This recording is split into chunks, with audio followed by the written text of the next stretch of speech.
Sa patuloy nating paglalakbay dito sa lalawigan ng Bataan, narating natin ang magandang lungsod ng Balanga, Bataan.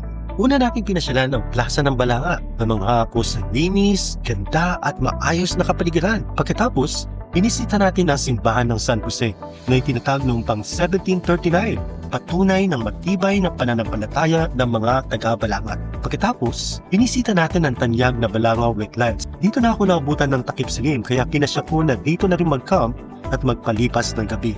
Pagkagising ko kinabukasan, namangha ako sa ganda ng pagsikat ng araw. Tunay na kahali-halina ang ganda at yaman ng kalikasan.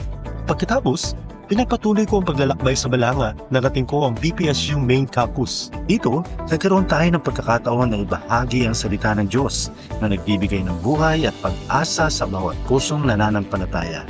Kaya halina kayo, samahan niyo akong lakbayin ang magandang lungsod ng Balanga, Bataan.